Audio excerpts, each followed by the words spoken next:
Hello, വിവിധ നോട്ടുകൾ ഉണ്ടാക്കുക, സ്ട്രിങ്ങുകളുടെ ശരിയായ ലോഡിംഗ്, പാട്ടുകളുടെ ശരിയായതും സുരക്ഷിതവുമായ നീക്കം ചെയ്യൽ എന്നിവയുടെ പരിശീലന സെഷന്റെ 1ാം ഭാഗത്തേക്ക് സ്വാഗതം. ഈ സെക്ഷന്റെ ലക്ഷ്യങ്ങൾ നോക്കാം. ഈ സെക്ഷന്റെ അവസാനം നിങ്ങൾക്ക് ഇവ ചെയ്യാനാകും.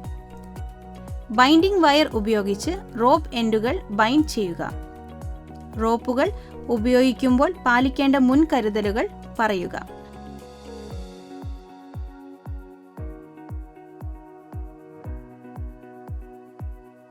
റോപ്പ്, സോഫ്റ്റ് കോപ്പർ അല്ലെങ്കിൽ iron wire, cutting player, spike. 1ാം ഭാഗത്തിൽ സോഫ്റ്റ് കോപ്പർ അല്ലെങ്കിൽ അയൺ വയർ ഉപയോഗിച്ച് റോപ്പ് എങ്ങനെ ബൈൻഡ് ചെയ്യാമെന്ന് നമുക്ക് പഠിക്കാം. അതിനു മുമ്പ് വയർ റോപ്പിനെ കുറിച്ച് നമുക്ക് അറിയാം. വയർ റോപ്പുകളോ കേബിളുകളോ റോപ്പ് രൂപപ്പെടുന്നതിന് എതിർ ട്വിസ്റ്റുകളുള്ള ദിശയിലേക്ക് ഒരുമിച്ച് സ്ഥാപിച്ചിരിക്കുന്ന വയർ സ്റ്റാൻഡുകൾ കൊണ്ടാണ് നിർമ്മിച്ചിരിക്കുന്നത്.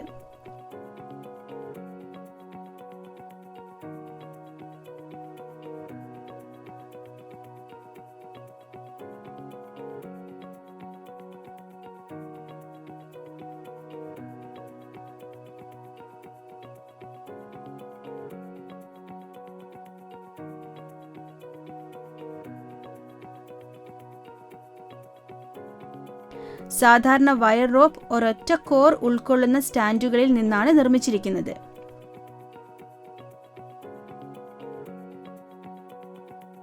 ഭാരമുള്ള വസ്തുക്കൾ ഉയർത്താൻ വയർ റോപ്പുകൾ ഉപയോഗിക്കുന്നു.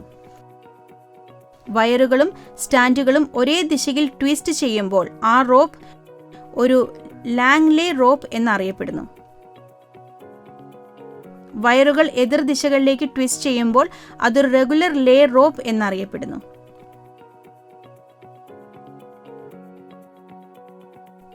മൃദുവായ കോപ്പറോ അയൺ വയറോ ഉപയോഗിച്ച് റോപ്പ് ബ്ലൈൻഡ് ചെയ്യുന്നതിന് മൃദുവായ കോപ്പറിന്റെയോ അയൺ വയറിന്റെയോ ഒരു എൻഡ് റോപ്പിന്റെ ആക്സിസിൽ ഒരു ലൂപ്പ് രൂപീകരിച്ചു കൊണ്ട് വെക്കുക.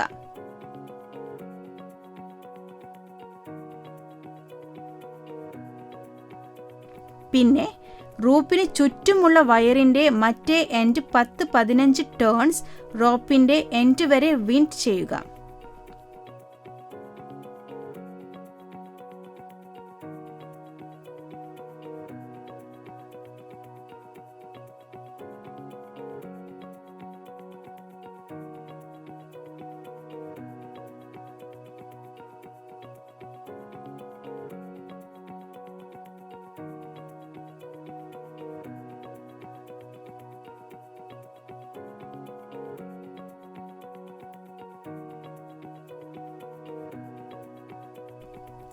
ആദ്യ എൻഡ് രൂപീകരിച്ച ലൂപ്പിലൂടെ വയറിന്റെ എൻഡ് പാസ് ചെയ്യുക.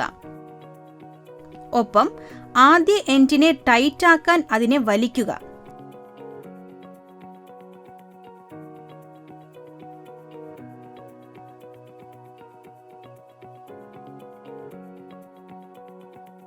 അവസാനമായി ലളിതമായ സീസിങ്ങിനായി അധിക വയർ എൻഡുകൾ മുറിച്ചു കളയുക.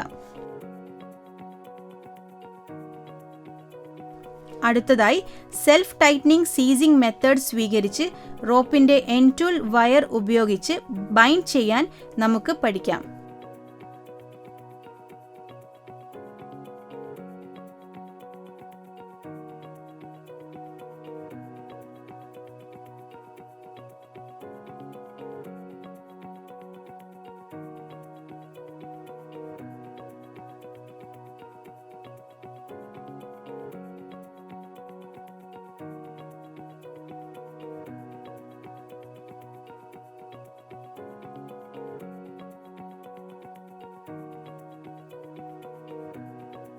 സ്റ്റാൻഡുകൾക്കിടയിലുള്ള റോപ്പിനൊപ്പം വയറിന്റെ 2ാമത്തെ എൻഡ് വെക്കുകയും ഒരു ലൂപ്പ് രൂപപ്പെടുത്തിയതിനു ശേഷം 5 മുതൽ 6 ടേണുകൾ വരെ ബൈറ്റുകളാൽ വിൻഡ് റൗണ്ട് ചെയ്യുക.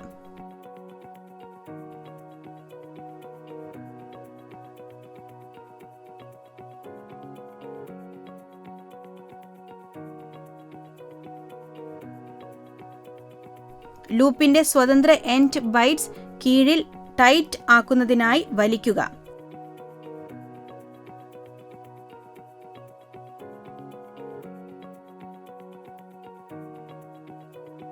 സെൽഫ് ടൈറ്റനിങ് സീസിംഗ് രൂപപ്പെടുത്തുന്നതിന് അധിക വയർ മുറിക്കുക. ക്രൗൺ മെത്തേഡ് ഉപയോഗിച്ച് റോപ്പ് എൻഡുകൾ ഒരു വയർ ഉപയോഗിച്ച് എങ്ങനെ ബൈൻഡ് ചെയ്യാമെന്ന് ഇപ്പോൾ നമ്മൾ പഠിക്കാം. 250 മുതൽ 300 മില്ലിമീറ്റർ വരെ നീളത്തിൽ പരസ്പരം വേർപെടുത്താൻ വയർ സ്ട്രാൻഡുകൾ അൺവൈൻഡ് ചെയ്യുക.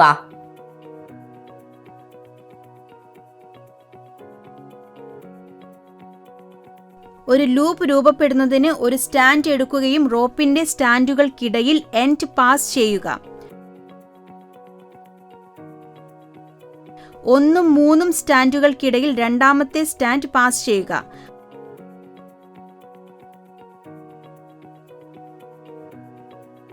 ആദ്യത്തെ സ്ട്രാൻഡ് രൂപപ്പെടുത്തിയ ലൂപ്പിലൂടെ മൂന്നാമത്തെ സ്ട്രാൻഡ് തിരുകുക. അതിനെ ടൈറ്റായി വലിക്കുക.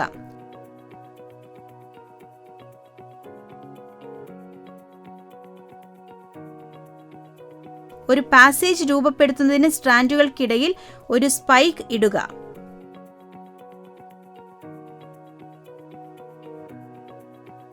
ബൈൻഡിങ്ങിനായി റോപ്പ് സ്ട്രാൻഡ് എൻഡ് തിരുകാനായി ഇടം ഉണ്ടാക്കാനും പോക്കിൻ ചെയ്യാനും ഉപയോഗിക്കുന്ന കൂർത്ത അറ്റത്തോടു കൂടിയ ഉപകരണമാണ് സ്പൈക്ക്. തുടർന്ന് ഓപ്പണിംഗ് പാസേജിലൂടെ ആദ്യ സ്ട്രാൻഡ് തിരുകുകയും അതിനെ ടൈറ്റായി വലിക്കുകയും ചെയ്യുക. സമാനമായ രീതിയിൽ രണ്ടാമത്തെ സ്ട്രാൻഡ് തിരുകുക. റോപ്പ് എൻഡിൽ ഒരു ക്രൗണ്ട് ബൈൻഡിംഗ് ഉണ്ടാക്കാൻ അതിനെ ടൈറ്റായി വലിക്കുക.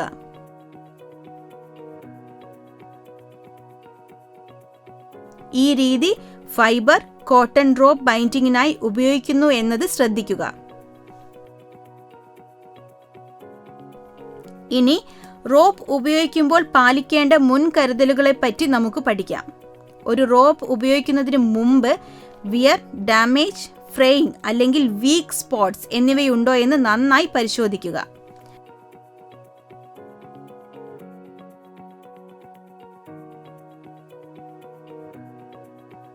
റോപ്പിന്റെ വെയ്റ്റ് ലിമിറ്റ് പരിശോധിച്ച് അത് കവിയുന്നില്ലെന്ന് ഉറപ്പാക്കുക.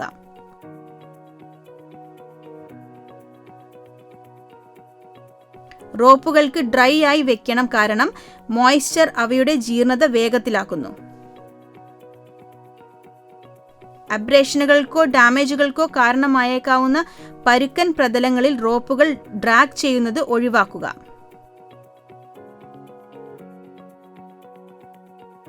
മൂർച്ചയുള്ള അരികുകൾക്ക് മേലെ റോപ്പുകൾ കൊണ്ടുപോകുന്നത് ഒഴിവാക്കുക.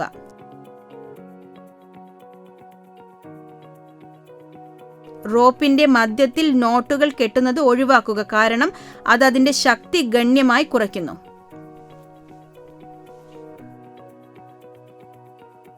ചർച്ച ചെയ്ത പ്രധാന പോയിന്റുകൾ നമുക്ക് പുനർവിചിന്തനം ചെയ്യാം. കോപ്പർ അല്ലെങ്കിൽ അയൺ വയർ ഉപയോഗിച്ച് റോപ്പ് എൻഡുകൾ ബൈൻഡിംഗ് ചെയ്യുക. സീസിംഗ് മെത്തേഡിലൂടെ വയർ ഉപയോഗിച്ച് റോപ്പ് എൻഡുകൾ ബൈൻഡിംഗ് ചെയ്യുക. ക്രൗണിംഗ് മെത്തേഡിലൂടെ വയർ ഉപയോഗിച്ച് റോപ്പ് എൻഡുകൾ ബൈൻഡിംഗ് ചെയ്യുക. നമ്മൾ ഈ സെഷന്റെ അവസാനത്തിലേക്ക് എത്തിയിരിക്കുന്നു. വിവിധ നോട്ടുകൾ ഉണ്ടാക്കുന്നതിനെ കുറിച്ചും സ്ലിങ്ങുകളുടെ ശരിയായ ലോഡിങ്ങും പാർട്ടുകൾ കറക്റ്റായും സുരക്ഷിതമായും നീക്കം ചെയ്യുന്നതിനെ കുറിച്ചുമുള്ള ഭാഗം 1 നിങ്ങൾക്ക് നല്ല ധാരണ ലഭിച്ചിട്ടുണ്ടെന്ന് പ്രതീക്ഷിക്കുന്നു. അടുത്ത സെഷനിൽ വീണ്ടും കാണാം.